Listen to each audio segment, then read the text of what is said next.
I don't think Bob Odenkirk was eating 2 lobsters a night. He was fit as fuck because what was that movie that just came out? Nobody. Yeah, where he was ripped and everything. I want to see that still. I haven't. If it streams for free anytime soon, let me know so I can watch it. Yeah, it should be coming up soon. The next couple weeks. It's had its theatrical run, and now it's been on pay-per-view for a while, so it should be coming up somewhere for free. I saw a trailer for a new Hugh Jackman movie that looks really fucking good. I like him, so I'll probably see it. But you guys know what I'm talking about? No. Haven't seen it. Reminiscence. What's it about? It's like I think you go in some virtual reality thing, and he sees his ex-wife or some shit. I don't really know. Oh, okay. Yeah, I saw that. I saw it. It looks pretty good. Yeah. I like him. I like him just about in anything. Even that ridiculous time travel movie we were talking about a couple weeks ago. Kate and Leopold. Yeah, Kate and Leopold. I enjoyed that movie. I don't remember what happened in it. I think they got together. I don't know. 2001. Yeah, boy, that was a long time ago.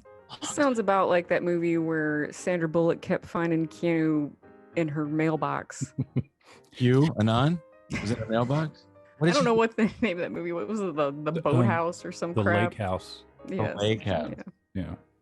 Hello, Sandra Bullock.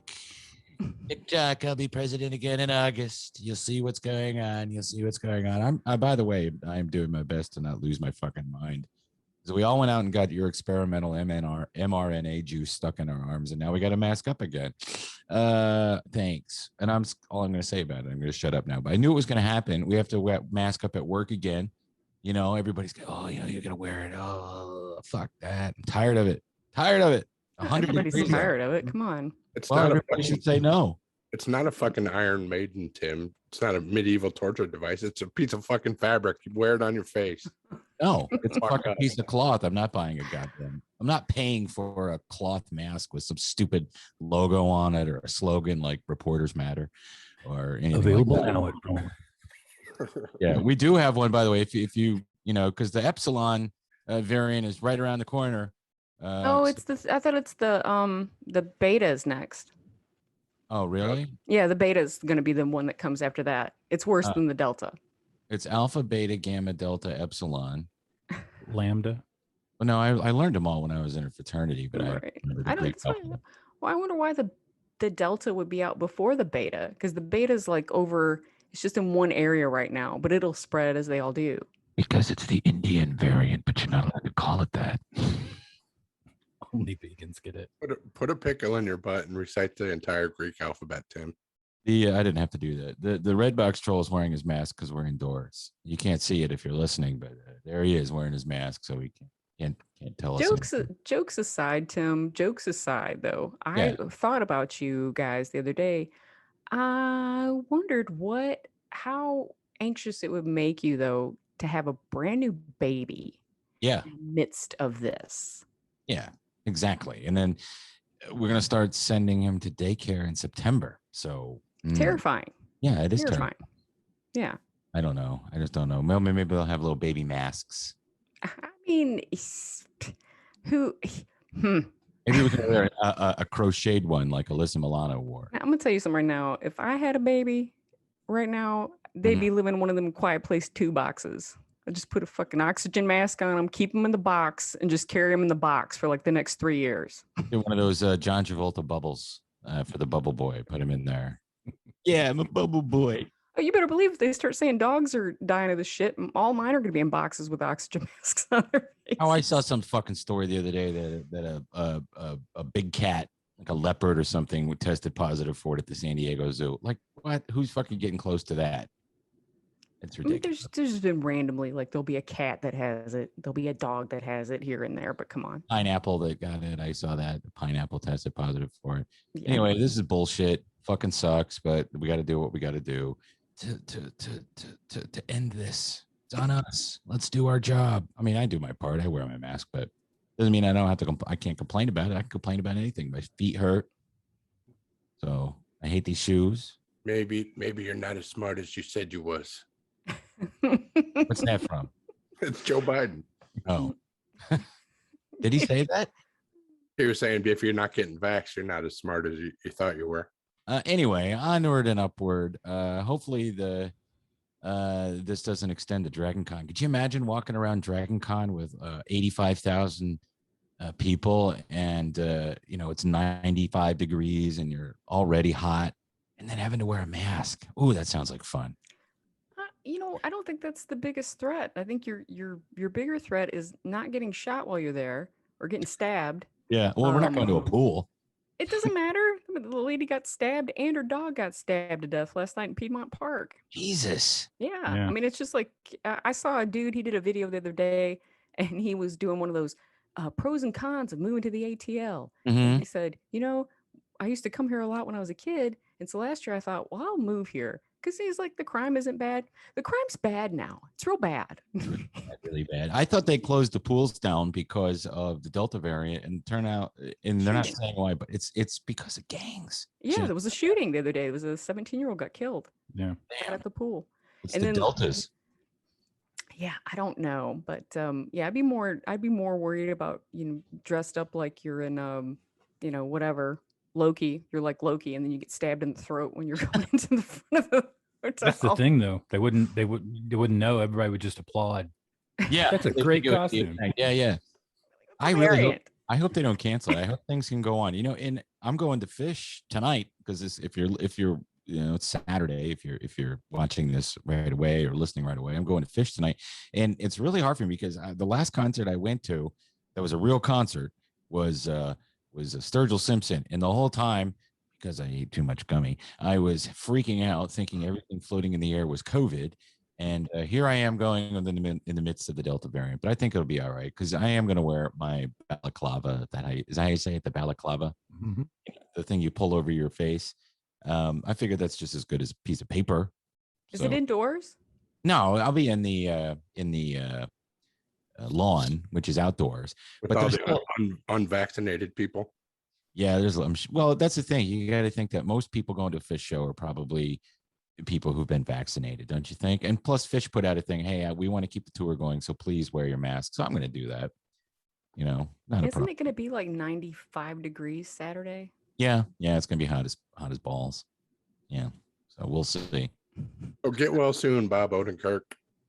Yes, definitely. And thank you to Brian Cranston for giving everybody an update on Twitter. I don't know why he's the spokesperson for Bob Odenkirk, but I hope he does get better. You said he's stabilized. That's the latest news because you're getting this. This is 3 days after the news came out. So hopefully he's fine and then we're not releasing this and he's like, Well, yeah, as of today, 15 minutes ago or so, Variety reported that he had a heart-related incident and that he's stable. And his son said that he's going to be okay. Good. That's great. David Cross said he was going to be okay too, but he didn't say what had happened.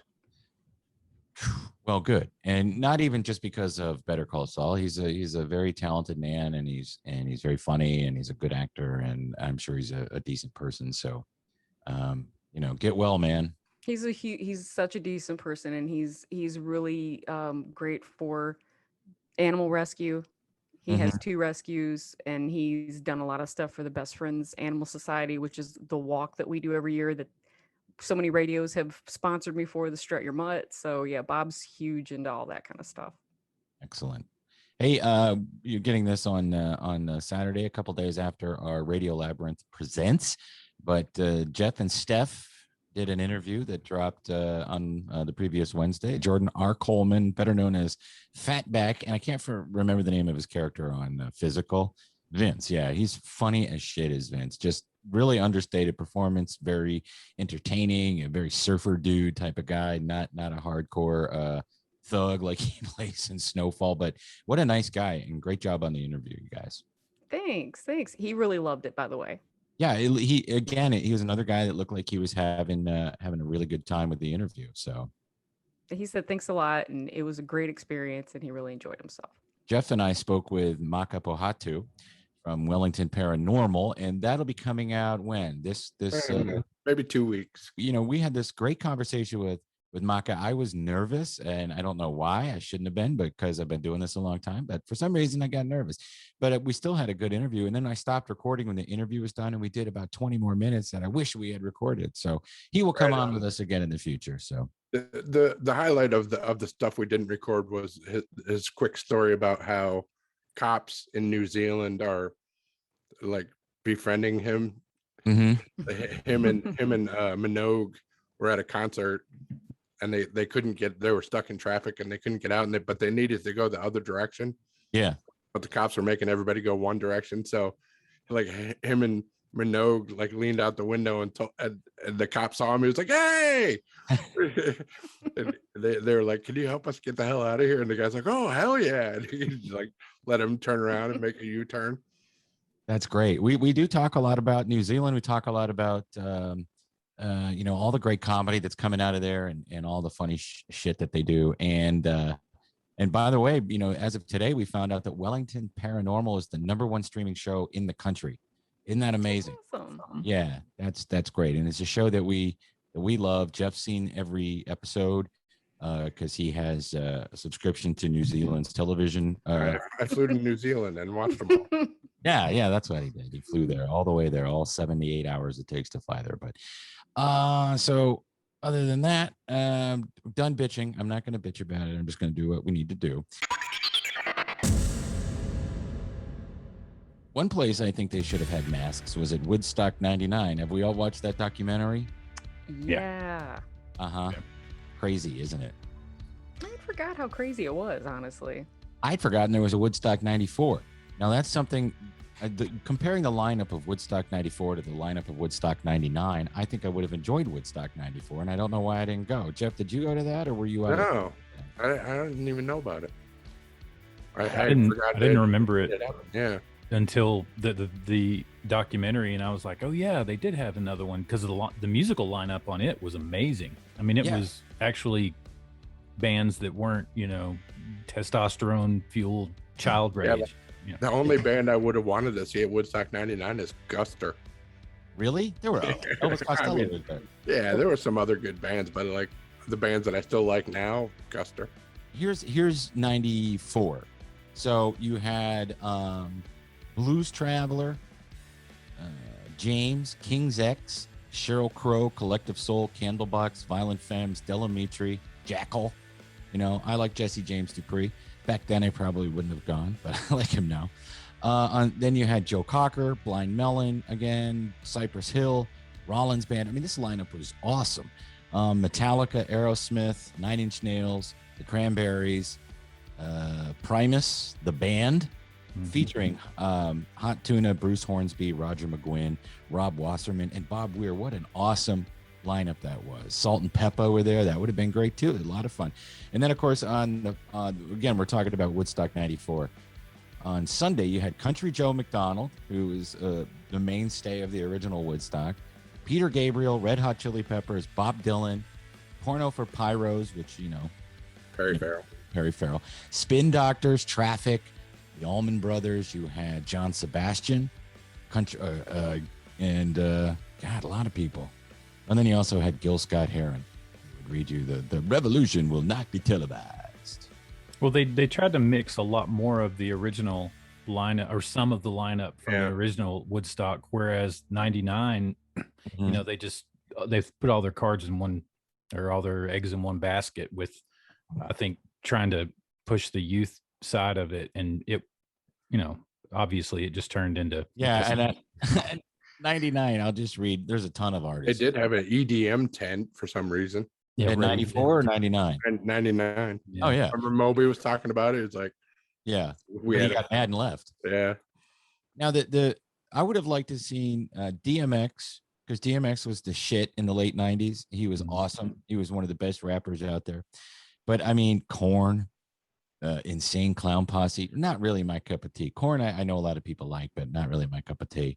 And On the stage that Jeff's talking about with Guster, you had Guster, Bruce Hornsby, then Everclear, Ice Cube, Los Lobos, Mickey Hart, Planet Drum. So there were, you know, bands that fit that Woodstock mode, but there are also just bands I don't think really belong there. Limp Bizkit, who were huge at the time, but you know, you have them on stage and they're bringing all the douchebag fans that like Limp Bizkit. Did you like them? I didn't like them. No, I never got into them. No.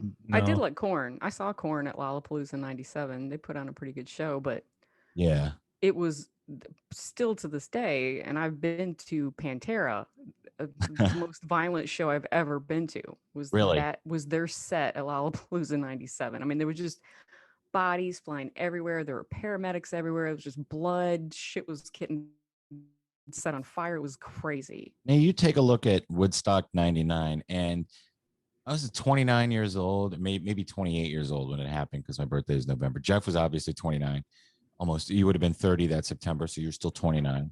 In our 20s, living in Atlanta, so obviously I wouldn't have made that trek. And back then, I don't know why we didn't go or why we didn't even think about going. Because Jeff and I went to Woodstock in 1989 in the summer just to see it. And it was 20 years after. And, you know, we went together and we actually in the town of Woodstock and, you know, went to all the tourist traps and stuff, but it was cool.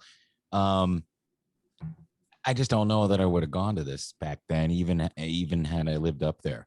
But the documentary was weird. It was sort of like made me nostalgic for the era, because when I see things, I get nostalgic for the music and for the era and for, you know, the way people are. But I didn't know people like that. Now, I got to wonder how young these people were, 18 to 25. Maybe that was the biggest demographic.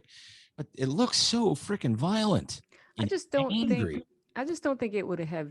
I don't think it would have devolved into what it did had they not been such greedy fucks. Yeah. And started giving people water, for one thing. If they would have started giving water, started actually pushing water, because it was clear these people were thirsty. They were drinking damn beer the whole time. They were stupid. And the fact that there was shit everywhere. Yeah. And to me, literally I think, shit. yeah, I think like people who had sense and were rational, they left. Yeah. And what you had left were, you know, the nut bags. And it just kind of spiraled from there. So I do feel like the promoters they bore the brunt of why it turned to what it turned to. I got to agree with you. I have to agree with you. Now, there's a lot of stuff that people were saying in the documentary. Oh, the white male testosterone and blah, blah, blah. You know, it definitely was a different time, even though it was only, 22 years ago. But everything in the 90s was all about angst and, you know, girls gone wild. I agree with that. And they pushed all that shit. But then again, you had women walking around with their tits hanging out. You had that at Woodstock. I mean, well, and like they said too, I mean, they tried to act like Woodstock was some hippy dippy love fest. There was a lot of people that got raped and died at Woodstock, and they just never talked about it. Right. It's not in that documentary. Yeah. Yeah. But what do you expect when you have, you know, 100,000 people who are fucked up on drugs and hot heat and there's no water and they're drinking, and then you add the sexuality to it? It's just a recipe for disaster. I will say this at the end, and this is just my opinion. Whenever they were talking about, you know, the police came and just escorted them out, didn't make a big deal out of it. And they said, you know, if we were black, there's no way they would have did that. And my first thought was, there's no way black people would have been doing this shit. No, they wouldn't have destroyed. You're absolutely right. They wouldn't have been just rolling in their own shit for days. Right. With nothing to drink. Beating on each other and raping everybody and setting fire to everything and, you know, throwing shit at people on stage. Wait, did you see them doing that at a Frankie Beverly and Maze concert? No. But you are right. But the guy, I agreed with the person who said, had it been a rap show like that and people started throwing shit and setting fires, the cops would have gone in there with batons and tasers and beating the shit out of people. You know, most likely. Yeah. I mean, but upstate New York and an Air Force base, and, you know, everybody was lily white. I think that was the whole thing, is they did market it towards all these frat boys who come from privilege, most of them, a lot of them. And I don't think that they thought those guys would do some shit like this. That's what I think. I knew people like that. I was in a fraternity, you know? Yeah. And So they just underestimated it. And it was a good point that Columbine had just happened. This was like if Columbine was a concert. Yeah. We can talk to somebody who was at the festival. He's ready to go if you want to bring him in. Here he comes. All right. Yeah, this is my brother Jason. Jason Andrews, welcome to the show. You've never been on the podcast, have you? Never. Always wanted to come see a recording in person. I guess I'm a part of the show now. Hey, Jason, nice to see you, man. Likewise, Steph. Jeff, what's up, my man? Nice. How you doing, dude? I'm good. So, did you watch the documentary? I haven't had a chance to see it yet. I watched the trailer this afternoon. Yeah. So I'm guessing it's just a hit piece, but I guess since the whole thing was a shit show anyway, I'm not surprised.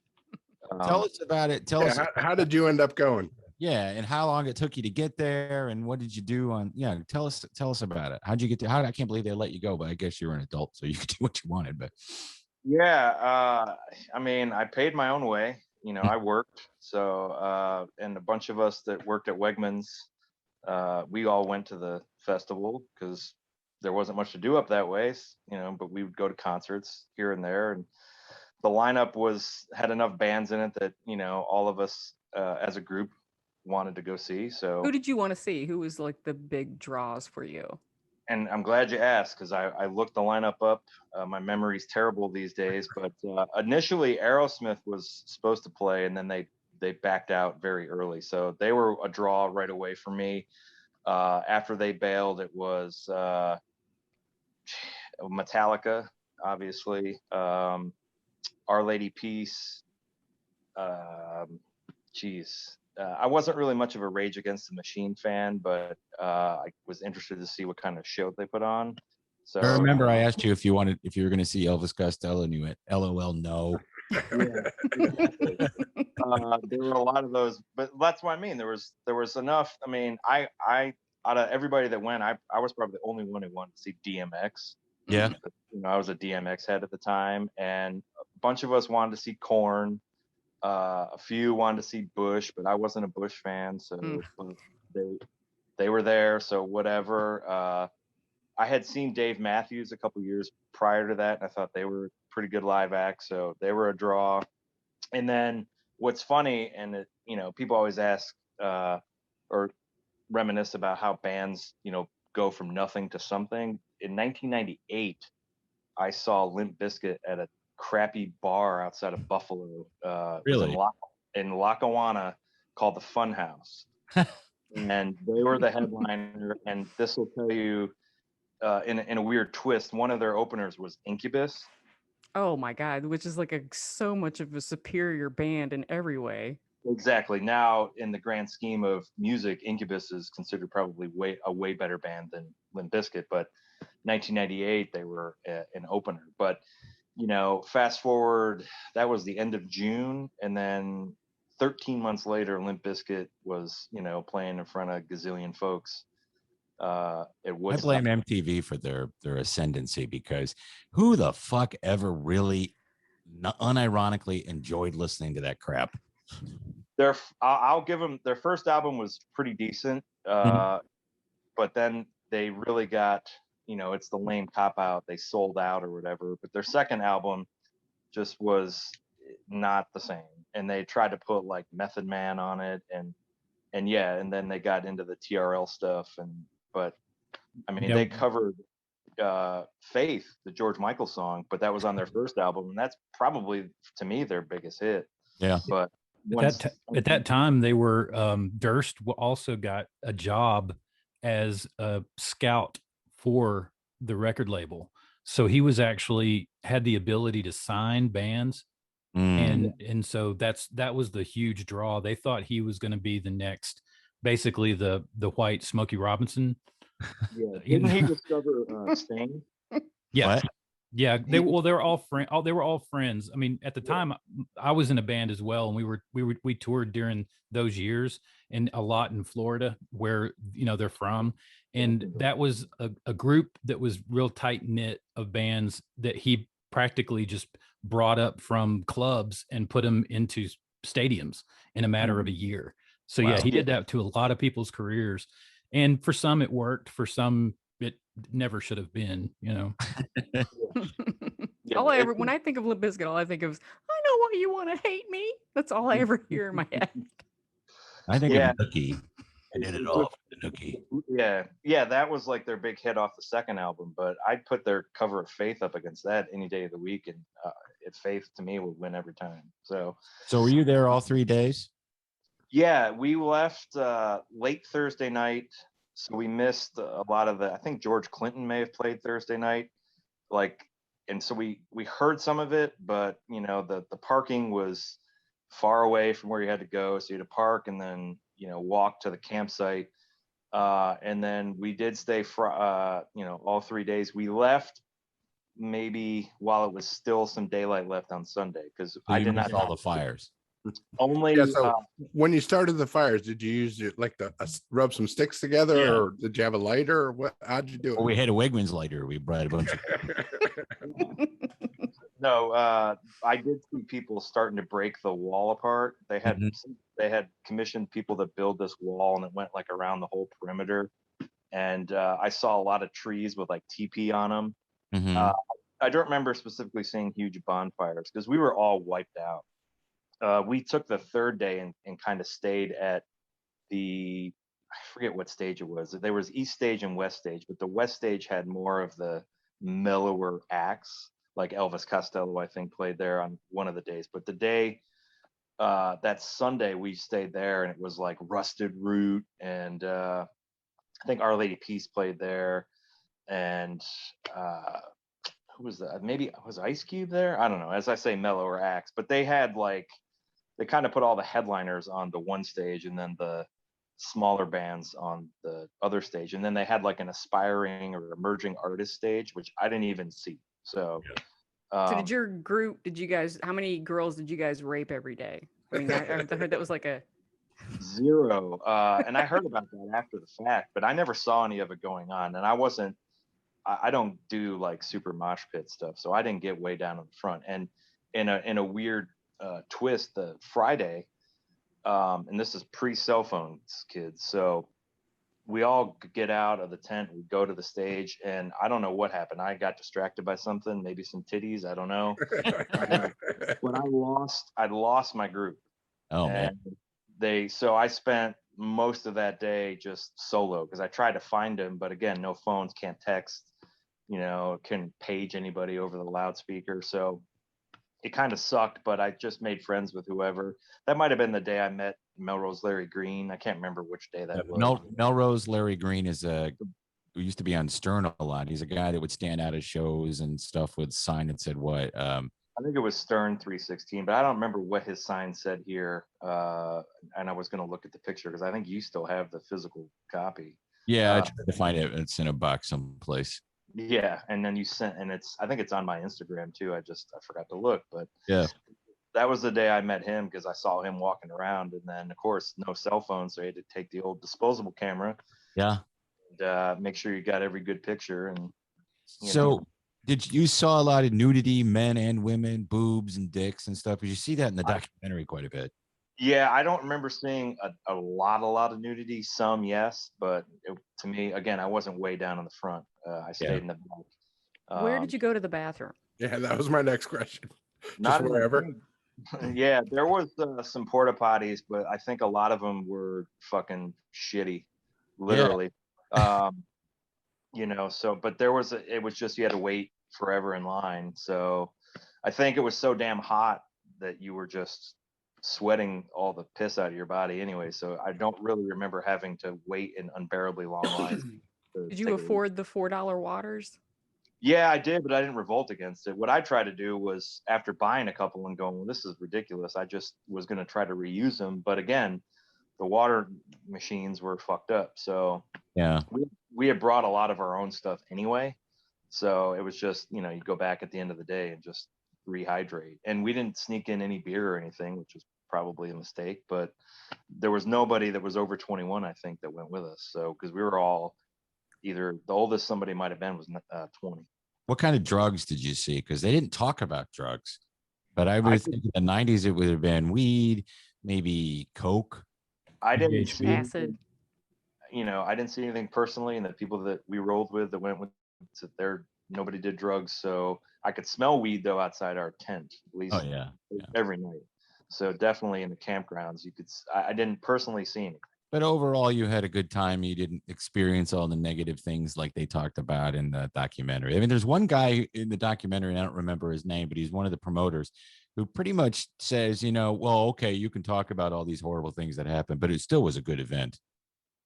I think it was in a shitty spot. I'd wished it had been like in '94. It was just in some guy's back, huge field in the backyard. But in retrospect, having it at a large Air Force base with like 2 miles between each stage and tarmacs, and it was just.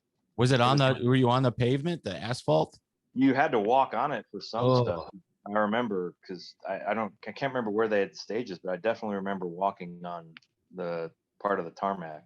Because the one, the emerging artist stage was in an old hangar, like a decommissioned hangar. So you had to walk through some of the tarmac, I think, to get there. And then they had, again, no phones. They had like a tent or something that was air conditioned, so you could use the internet, because this was the boom of like instant messenger, AOL. So they had things that you could like email whoever. I may have even shot Tim an email. I don't remember, but I think you did.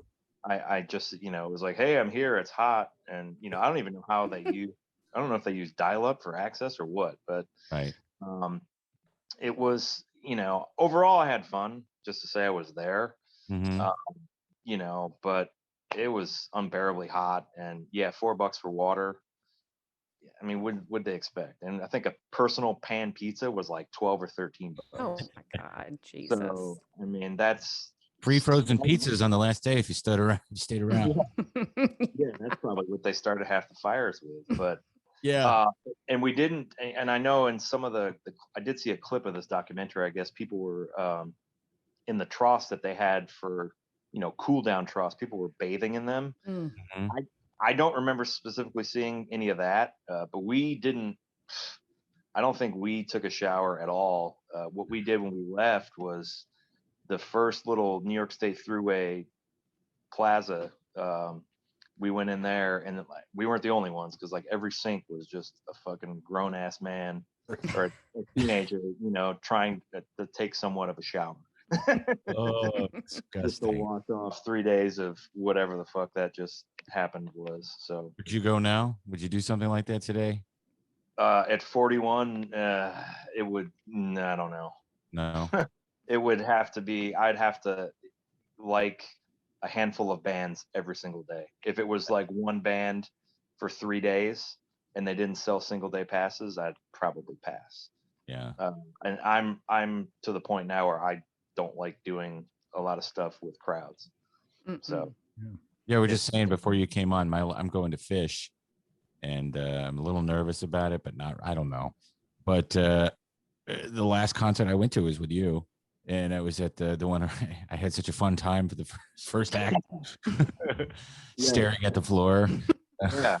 Yeah, that was a good show. And that was Sturgill then later said that like a week later he was in the hospital, so he probably had COVID and played in front of everybody. Yep.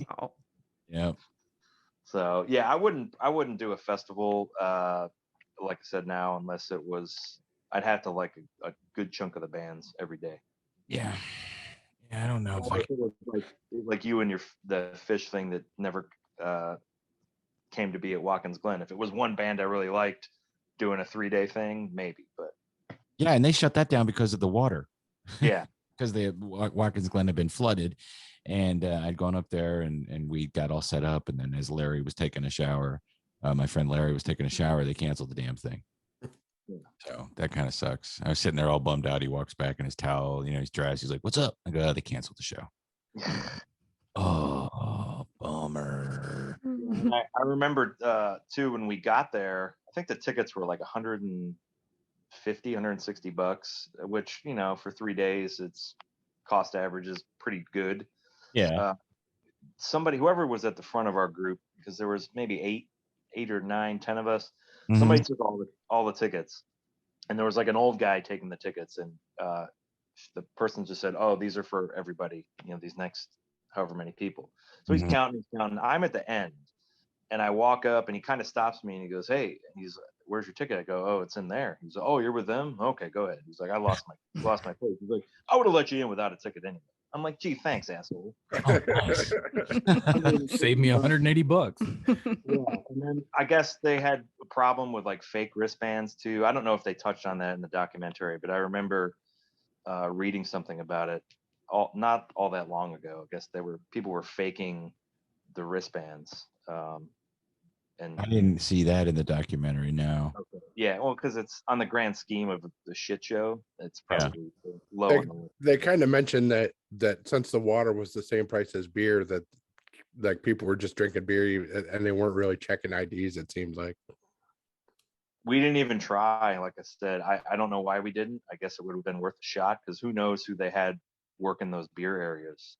They were like, I remember they were like siphoned off, because we walked through some when we left because they stopped serving. But you know, I believe it. If they say it happened, I believe it.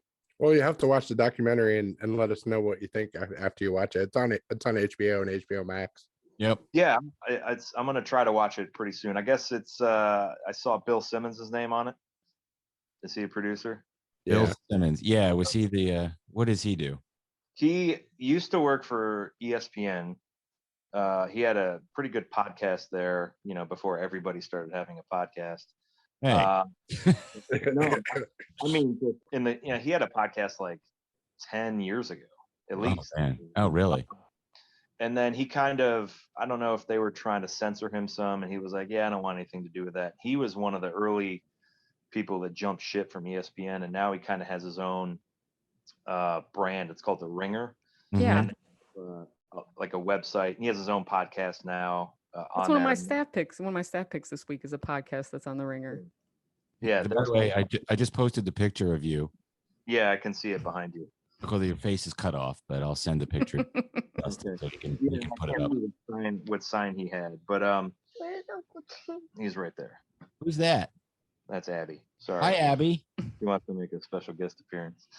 Hi, Abby. Nice, Abby.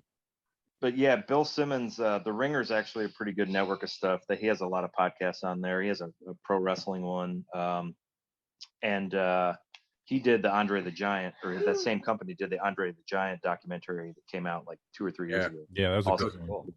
Yeah, that was so great. I'm excited. When I saw his name on there, I was excited to check it out. So I'm definitely, it's on the list for sure. Look at the face Abby's making. Oh, you make it a kissy daddy. Jason, thanks for coming on and sharing your memories of Woodstock 99, man. Sure. Sorry, I was more of an asshole then, and I wish you had been abusive to people and started fires and had some sexy. No, it's great because not that's not all that happens. So yeah, and I mean, like I said, I'd say if you asked everybody else who went with us, they would say they had a good time. I mean, other than it being stupid hot, but I think everybody would say now that they had fun. Yeah. All right, Jason. Bye, Abby. Thanks, man. We're glad you survived Woodstock 99. Yeah, thanks, Jason. Yeah. I appreciate it, guys. Take it easy. And we're back. You know who we didn't hear from? I know that Shelby Foote was also at Woodstock 99. I would love to hear his experience. It was a great time back in the summer of 1999 up there in upstate New York, a little town called Rome, where they at one time had a Air Force base. And that Air Force base as well, they trained NATO pilots how to bomb East Germans and Russians. And in fact, a little old town in northern Pennsylvania where Tim and Jeff are from, that they would do strafing runs, and sometimes jets would fly right over people's houses and scare the shit out of them, and that tickled me. I went there to see Ice Cube. Ice Cube is one of my favorite artists. I also like Limp Bizkit and Insane Clown Posse. What up, ninjas? I was a ninja from way back. In fact, it reminds me back in the Civil War days. William Tecumseh Sherman used to dress up like a clown and throw Faygo. Now the Faygo was it wasn't a glass bottle at the time because they had yet to develop that technology for soda. So you were a juggalo, or Sherman was a juggalo? I was one of the original. Well, William Tecumseh Sherman was one of the original juggalos. Yes, and he and Grant they would have 3-day parties and things like that, and a lot of bitches would be there. And were they from Detroit? Well, I do believe that Sherman was from Ohio. They were not from Michigan, but that didn't stop them from having a good time. And of course, they was passing the Fago. And I remember that one time when Sherman got to Atlanta, they started a fire, much like they did at Woodstock '99. He started a fire, and that had nothing to do with burning down the cotton factories. It was just to celebrate the fact that the Red Hot Chili Peppers are playing Fire originally recorded by Jimi Hendrix, and that tickled me as well. One of the things that I really enjoyed seeing at Woodstock '99, of course, was Megadeth. Their song "Peace Sells, Who's Buying" was more or less a tribute to General Joe Johnston, who primarily lost a lot of campaign stats toward the end of the war for the Confederacy. It was just a sad affair, and I know General Robert E. Lee especially liked Kid Rock. Kid Rock was a fantastic performer, also from Michigan. A lot of the best musical acts of the '90s came from Michigan, I do believe. And Kid Rock was one of the better ones. He had his little dwarf friend or whatever his name was. What was his name? Joe C. He's a little fella. He was a hell of a rapper. He bridged the gap between rap and rock and roll, and I believe that Kid Rock would have probably made for a good senator from the state of Michigan if he had decided to run. But he had a lot of great songs. That one that he did, and then the other one, Cowboy, that was a good one. And I do. My favorite part was during the Red Hot Chili Peppers, of course. There was a lot of ladies that was crowd surfing, and one of the ladies looked like Mary Todd Lincoln, so no guys would touch her. But then, because Mary Todd Lincoln was not an attractive woman by any means, maybe did she show her boobs? Well, Mary Todd Lincoln didn't show her boobs, but at Woodstock 1863, but well, great granddaughter showed hers at Woodstock '99, and one was kind of askew, and the other one had a double nipple on it, and it was kind of strange, but it was a fun time for all, and I just it was sad that a lot of people took it upon themselves to get drunk and try to burn down everything, but overall they ended up having a good time, and I liked everybody except Jewel. Did you get any poop on you? Well, I would have had that on me regardless, because it helps keep mosquitoes away. Thank you, Shelby Foote, for that rambling. Thank you, Shelby Foote. He should have narrated this documentary for them. He really should. That music that Dustin was playing underneath that Civil War. My dearest Leanne, I was trapped for 3 days at Woodstock '99, where I saw the Red Hot Chili Peppers and Flea's massive cock flapping in the wind while he slapped his bass. That was a weird thing to see.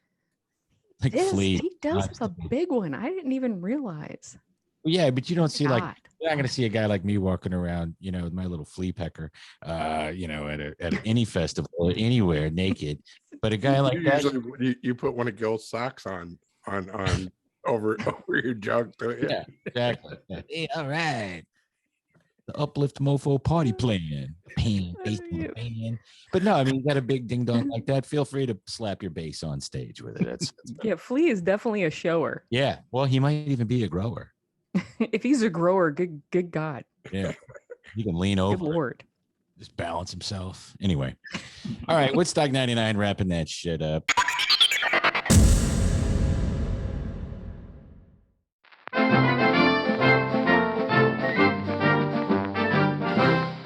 I'll do a couple of news stories before we talk about what we watched and everything. Recapping the Bob Odenkirk. As of recording, he is in stable condition, so that is good news. Hopefully, by the time you're listening to this, he's out of the hospital and recuperating and resting before he goes back to work. A couple of trailers have dropped. There's another Dexter trailer, which this one actually makes me a little more interested in watching it. Of course, Dexter season 9 is coming out to erase season 8 from our memories. and the trailer looks interesting. It really does. And then of course, what is her name? Jennifer Carpenter, is that her name? Yeah. Yeah, his sister from the original show. I think she's going to be his, going to take the place of Harry, his father, as his conscience that helps his dark passenger. I liked all the knives and the touching this and touching that. Also, for some reason, John Lithgow is going to be in this, and we haven't found out. Did we decide whether he had actually died at the end of season 4, or did he escape? He died. I was wrong. So he'll be wanted him to be alive. So he'll just be there in his memory. Hello, Kyle. Shut up, cunt. He'll be like he'll be Harry and the Hendersons. Act like that. Yeah. Oh no, he'll be the nurse from The World According to Garp. Yeah.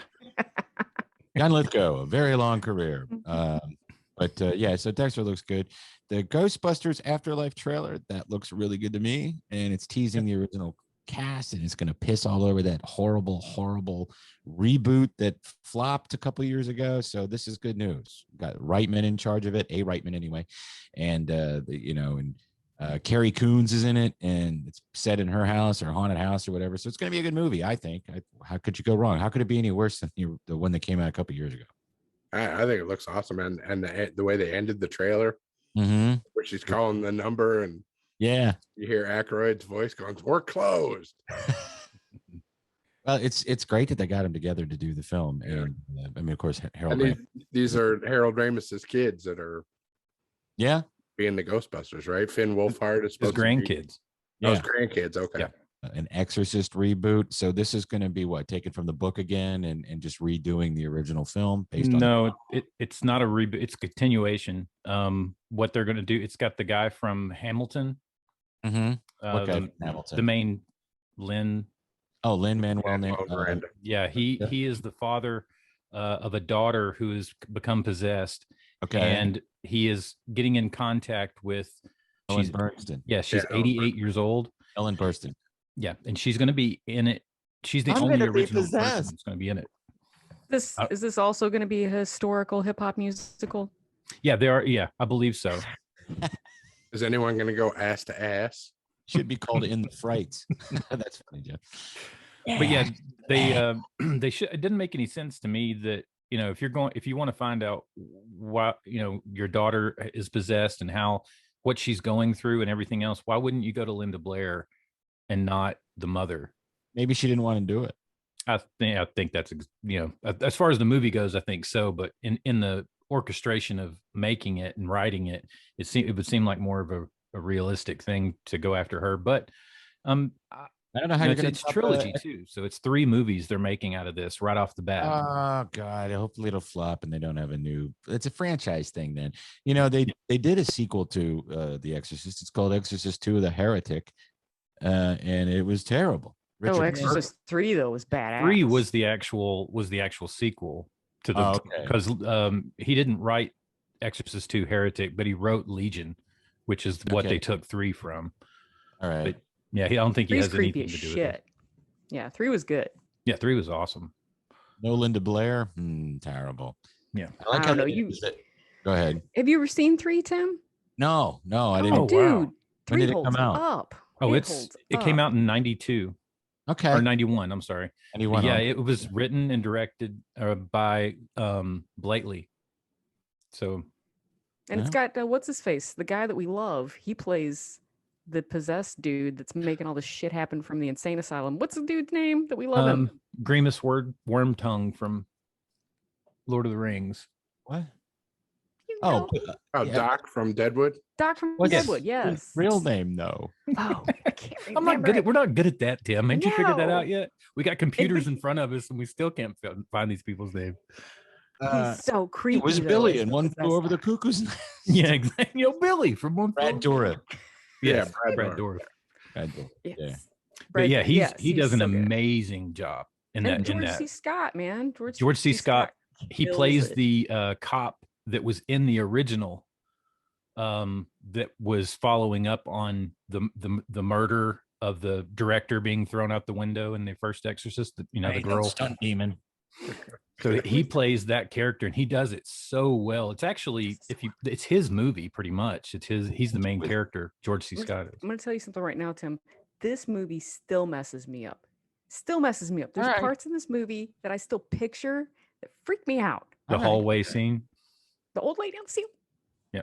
I'm going to find it and I'll watch it by next week. You'll love it. You'll love it. Exorcist 3. Cool. So great Exorcist news. We already talked about Wellington Paranormal being the #1 streaming show in the United States. So good job, everybody. That is a very funny show. Check it out. Something about New Zealand. It's in the water or whatever, but they're funny and their comedies are great. So there's apparently a big brouhaha about Kevin Smith and his reboot of He-Man and the Masters of the Universe. Apparently, it was the haters, the fanboys are saying that it was a bait and switch, and that they get you in there to watch He-Man. And Jeff, what's going on? Well, spoiler alert: if you haven't watched it yet, He-Man dies in the first episode. Really? Yeah. That's really a bait and switch, because they don't say that in the trailer. It's all He-Man is back, and here's his stupid tiger, and here's the guy who wears a helmet that they probably fuck when the cameras are off. What? Is it a stupid tiger? Cringer. I hated He-Man, and it's because I was out of the demo. I was out of the demo, and I was too old for He-Man. And even if I had been in the demo, it looked a little. I mean, I looked at it, and I'm like, "This is homoerotic." Not that it's, but it's weird for the mid '80s for that or whenever that happened. But it really was like, look at me and my hair and my chest, and I have the power, and I'm a little Dutch boy. All right, we get it, He-Man. So why did Kevin Smith do that, and what is the controversy? Well, the controversy comes from people who are thinking that they've only given you 5 episodes, and this is half of the first season. So there's 10 episodes. And they do kill him off, and in doing so, they elevate Tila to pretty much the main character for the first few episodes. Now, when they did that, everyone assumed that He-Man being killed in the first of the first episode, the end of the first or middle of the first episode, they didn't even make it like 10 minutes in. And what he was doing was they were setting up the story for the back half of the season. I mean, yeah, they do kill him off in the first episode, but he's going, I mean, it's Masters of the Universe is the name of the show. It's not He-Man and the Masters of the Universe. So it's designed to show the entire universe of Eternia. And so he wanted to bring, everybody, all these characters, all this fan service that never made it into the cartoons. I mean, in the first big battle in the first 10 minutes, you see almost every action figure and vehicle and play structure that they ever sold in cartoon form, and it's amazing. I mean, it's fan service, and then immediately, He-Man gets wiped out. That doesn't sound like fan service to me, because if you watched He-Man and were a fan of He-Man, why the fuck would you continue watching it after he's dead? Now, I'm not shitting on it because I didn't like He-Man and I'm never going to watch this, but I'm curious. Well, because it was written, and just like Kevin talks about when he talks about making series and how series are done now, series for him would be a way to make a 10-hour movie. Yeah. And in order to make a 10-hour movie, you're not, all of He-Man's episodes, if you remember, were always very much the same pattern. He-Man shows up, he kills, knocks Skeletor, sends him back to where he's from, and then they do it all over again the next time. Right, because the show initially was designed to sell toys. Yeah, there was no backstory. I mean, there was comics that came with the toys, right?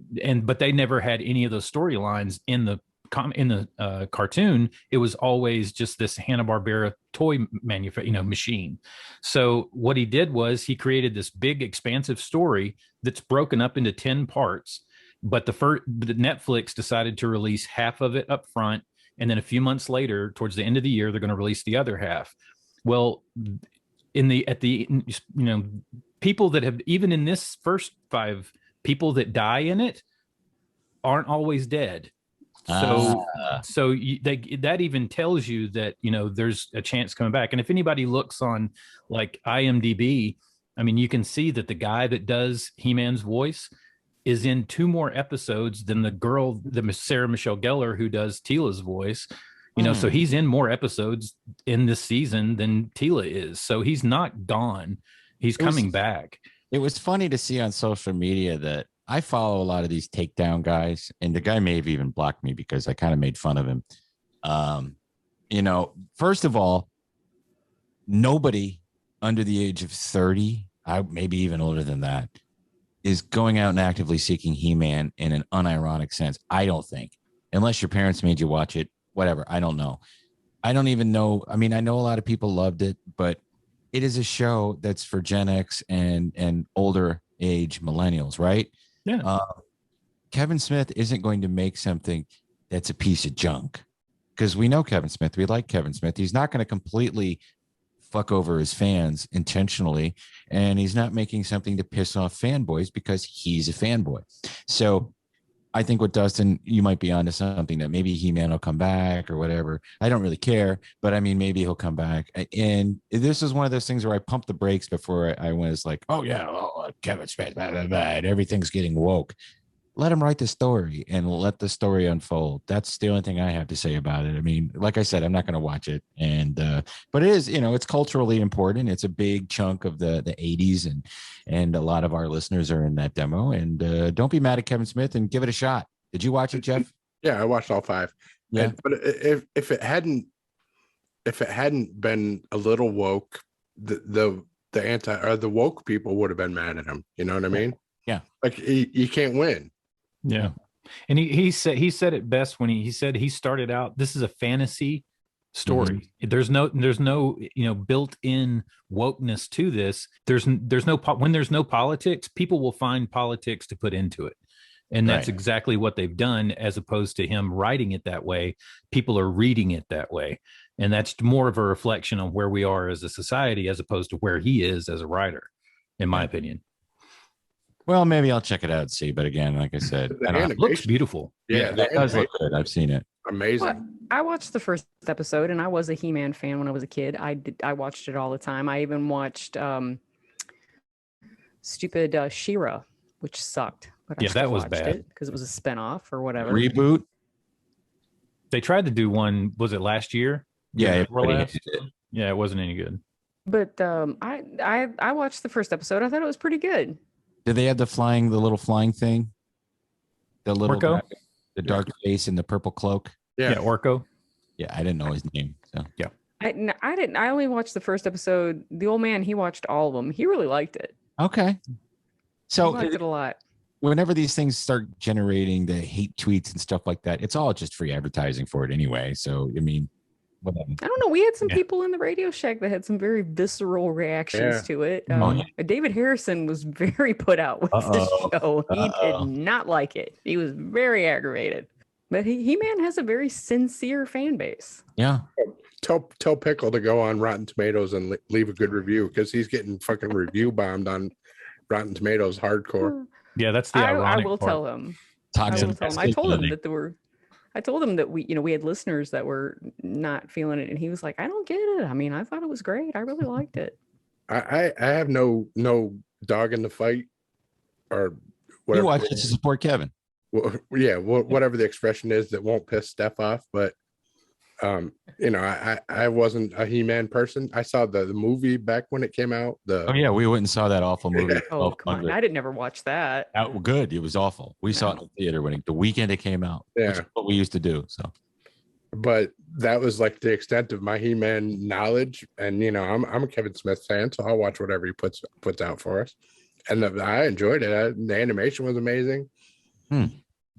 I watched all 5 of them right away. The voice acting was really good. Yeah. Awesome. Well, maybe I'll watch it just to see what's going on.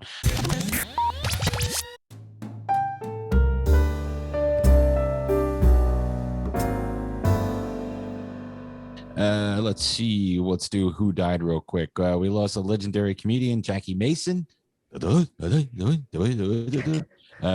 Modern pop culture, mostly known for playing Krusty's dad on The Simpsons. He was a rabbi, but he was a legendary comedian, goes way back to the 50s, a Borscht Belt guy, told the one-liners, the really good jokes. Gilbert does a great impersonation of him. I'm sure he'll talk about him on the show in a few weeks. The dating game killer, I don't know who the fuck that is. Rodney Alcala what's that all about? Yeah. The dating game killer? Yeah. Oh, you got to watch that documentary. The podcast is great. It's like a 10-episode podcast. It's awesome. The dating game killer. All right, I'll check that. Yeah, he was on the damn dating game. He won. Really? Yeah, and he had already killed women at that point. Nobody knew. And and then he goes backstage, and the girl that he won the date with, she said he creeped her out totally, and she just refused to go on the date. Okay. Which is good for her, because she probably would have been killed. Yeah, she would have been in a trunk and then in a swamp someplace. Yeah, it's a really good podcast. Listen to the podcast. It's great. I will.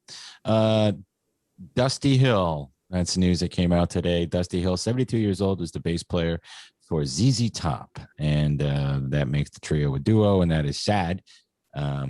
So that's pretty bad.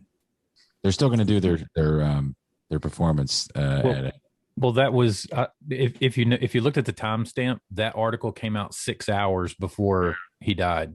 Really? So, yeah. But they had been the last couple of weeks. He's been in the hospital from a hip dam. He had a hip accident where he broke his hip. He's been out, and they had the guitar tech had been taking his place for live shows or something. Say again.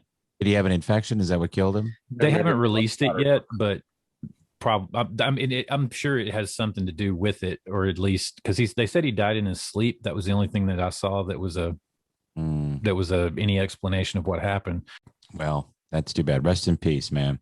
Yeah. And finally, and who died? Ron Popeil. You know him. You've seen him in commercials. He did the rotisserie thing, the pocket fisherman, all that shit. 86 years old. Ron Popeil has a song about him by Weird Al called Mr. Popeil.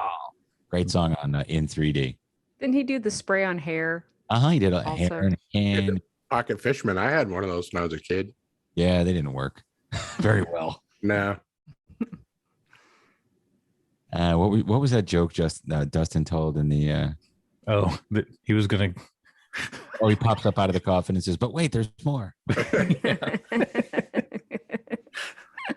If you watch television, on a very special coffin flops. Oh, he did the Mr. Microphone too. If you watch TV in the 70s and 80s, especially cable, then you saw his ads all over the place, all the way to the 2000s. So rest in peace, Ron Popeil. All right, we're going to take another quick break. You'll hear from one of our awesome sponsors, and then we're going to come back and quickly do our staff picks, what we watched, and views or snooze.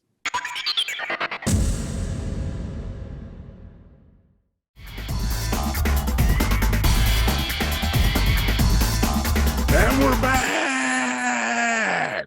All right, so we're gonna quickly do what we watched and give our staff picks. I'll go first. I watched the first episode of White Lotus with Caitlin, and again, that was another good recommendation. I'm gonna give Steph the props for that. We both enjoyed it. Let's see, a podcast I started listening to that just came into my Twitter feed, and I listened to it and enjoyed it. It's called Billy Joel A to Z. A couple of guys break down Billy Joel songs. By the title, it's good. If you like Billy Joel, you're going to enjoy it. In fact, the most recent one that I listened to was they broke down "Don't Ask Me Why," and they play the demos and like they tell you the story behind the song. So it's cool for Billy Joel fans. Have they done "Moving Out" yet? That's my favorite Billy Joel song. Well, I don't know yet because I haven't gone in the back. I haven't gone to the back catalog. Just did that one, most recent one. This I watched with my wife. We watched all the episodes, and I have to talk about it quickly and ask Steph if she listened to the podcast, Dr. Death. Oh yeah. Yeah, okay. Listen to that. Yeah, that's Caitlin loved the podcast too. You liked it apparently. Oh yeah, it was great. You Steve have Dunch, fucking freak. You have a show with Alec Baldwin, Mr. Robot.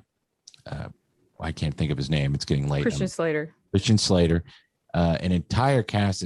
What's his name? The Jackson kid from the Dawson's Creek. Joshua Jackson.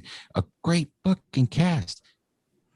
Terrible direction and terrible production value. It looked like a Lifetime movie, and it's getting rave reviews on everywhere. But I enjoyed it for what it was, but they could have done so much more with it. And boy, now I want to listen to this podcast because this doctor is like a piece of shit. He fucking paralyzed his best friend.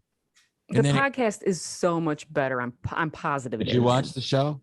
I haven't, but it looked like crap to me. So it's crap, but it's sad because you have a great cast and it's an interesting story. And it's too bad that they entrusted somebody to direct it that didn't do a good job. Like I said, it has a great great actors. How could you go wrong with Alec Baldwin and Mr. Robot? But anyway, yeah, now I want to listen to that podcast. What a piece of shit this dude is. What a horrible. Dr. Death is his name. And my staff pick is a book that I got in the mail recently. It's called The Big Blue Turtle, The Meaning of Life and How to Survive Death by an author named Matthew Coleridge. And this is the book. You can see it on the YouTube page. There's a big blue turtle on it. It's from Fulton Books.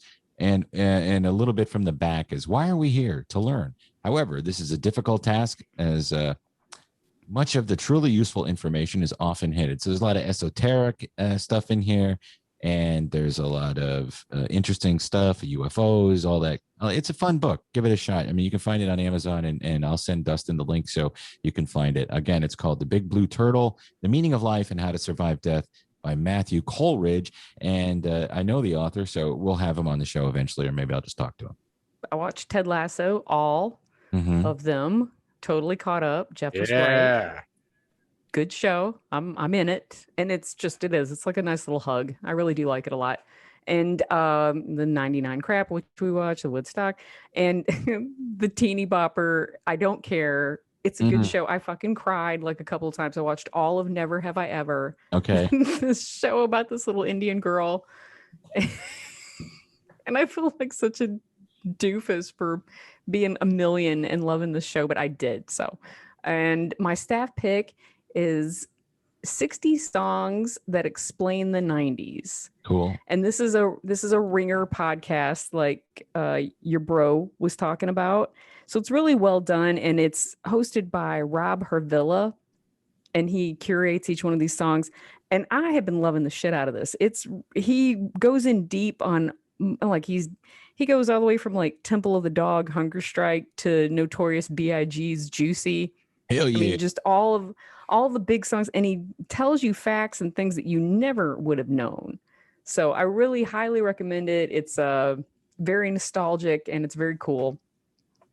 But anyway, it's called... The 90s haven't happened yet, though, because you live in 1984. Yeah. Oh, no, that was last year. Now it's 1994. At this point, I will just take anything pre 9/11. Well, after Jim Crow, before 9/11. Yeah. So anywhere between 65 and 2000. Well, I'm just going to say 73. When I was born, from like 73 to 99. That's good. Those are good years. It's 6 years of shit to fuck around with that you enjoy. Right. I watched the new Ted Lasso. Season 2 just started on Apple TV. I watched the latest episode of Physical. There's only one more left. One more. That episode was really, really good too.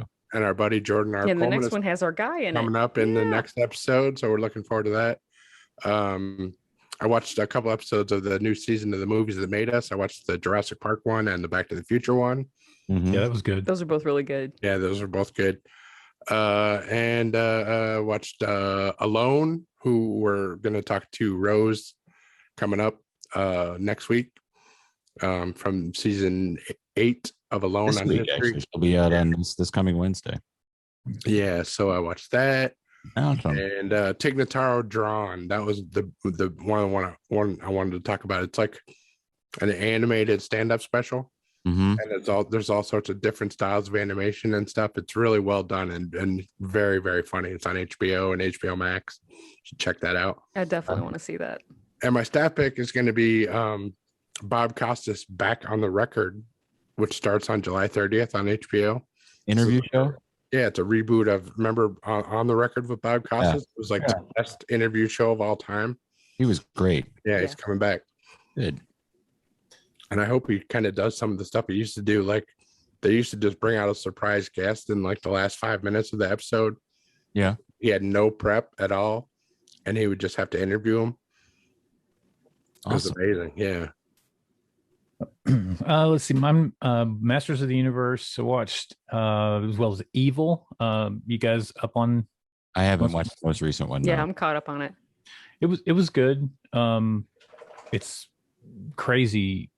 I think I know where it's headed now, or at least it makes it kind of obvious at the beginning of the episode. And I think it's going to have a really nice, cool twist at the end of the season. And that's on Paramount Plus. I watched. Oh, you watched Go ahead. I watched on Netflix, Sexy Beasts. Have you guys seen that yet? I've seen watched like a 10 bunch minutes of of it. I've seen a bunch of people on TikTok making fun of it. Yeah, they for good reason.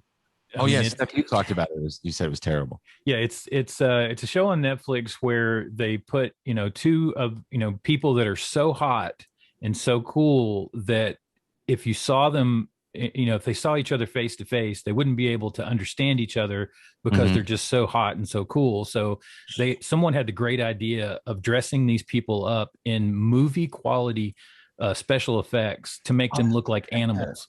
Yeah.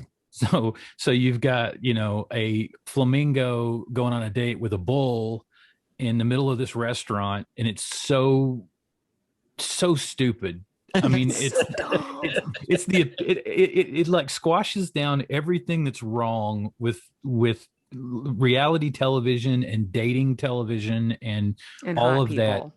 Yeah, this is just it's ridiculous. I don't really recommend it other than if you want to just show somebody and engage their reaction off of it, because it's that much of a horror show. And of course the Woodstock 99 I watched. My staff pick is going to be a book. Stephen King's new book comes out next week called Billy Summers. And it is a story about a hitman an assassin sniper who is on the end of his career and wants to do one last job. And of course, everything goes to hell in the last job. And lately, King's books have been, more along that mystery detective kind of motif that he's been going off of. And I really like it. The stories are really well done.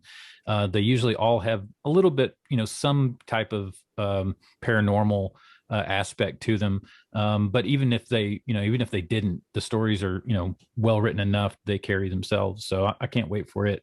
It'll be out on August 3rd. I pre-ordered the audiobook, but I didn't look who was reading it. It'll probably be what's his face, right, from Will Patton. I don't know. I think it's the guy that read The Institute. Yeah, he did a good job.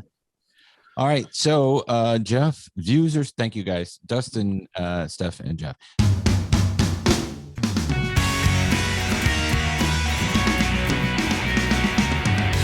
Jeff, views or snooze? Let's do this one. Yeah, real quick. Views or snooze? Just everybody gives whether you're going to views it or snooze it. All right. The first one's Jellystone. It's coming on HBO Max. Views. It's, some of the most beloved Hanna-Barbera characters, including Yogi Bear and Huckleberry Hound, returned to TV for the first time in 30 years. Voice cast includes Ron Funches, Thomas Lennon, Grace Helbig, Paul F. Tompkins. I'll view that. Yeah, I'll view it. Snooze. Snooze. You gotta tell us why. We're in a big Hanna-Barbera. I mean, fan. original. I would care about. I don't even care who's voicing them. I don't like any of these reimaginations of old cartoons. I'm with you on that, but I just want to see. So we got 3 views and 1 snooze. All right.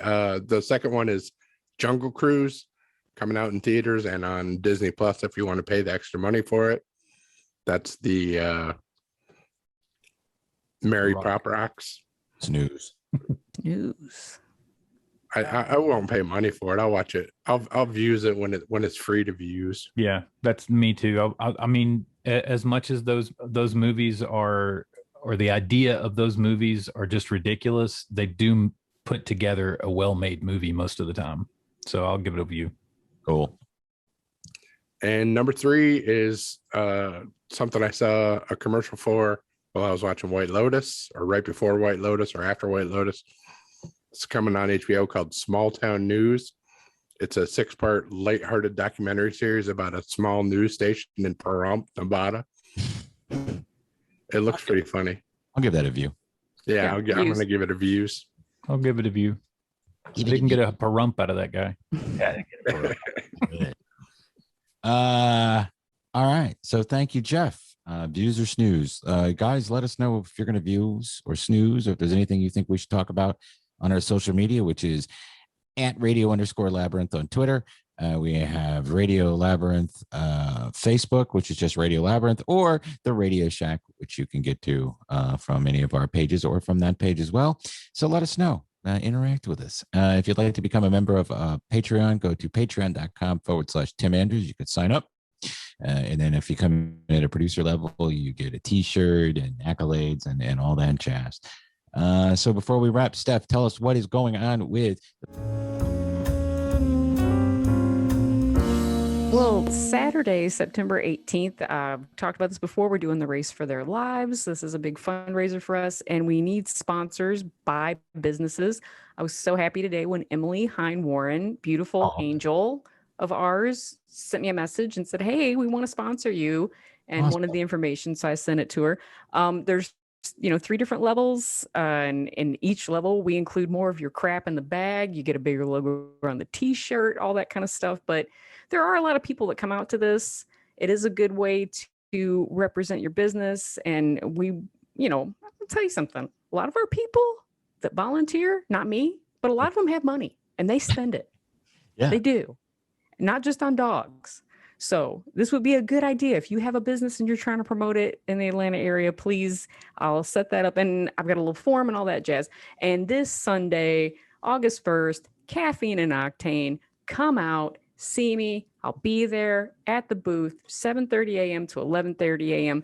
And if you've ever considered fostering, for the love of God, foster a fucking dog. Just once. Just do one. We just need your help right now because we are at this is like a pandemic of dogs and cats dumped at the shelter. I mean, it's terrible. It really is. It's the worst. I mean, I've seen so many rescuers say they've never seen this shit before ever. It's horrible. So if you have a heart, if you have a home, we'll give you a crate. We'll give you everything you need. Just keep a dog for a few weeks. You could really save a life. No shit. And it will make you feel good about yourself. Yeah. This is us combating the mass. This is us taking the streets back. Watch a dog. BarkvilleDogRescue.org. Whoa. Thank you to our guest tonight, Jason Andrews, who is my brother, and also you get to see one of my nieces, one of his daughters, Abby, stopped in to say hello. Also, thank you to Jordan R. Coleman. We hope everybody enjoyed that interview. If you did, please like it, share it with your friends. Always like, subscribe, and do all that stuff that people ask you to do that we always forget to ask you to do. Please do it. And until next time, please remember to keep it canon.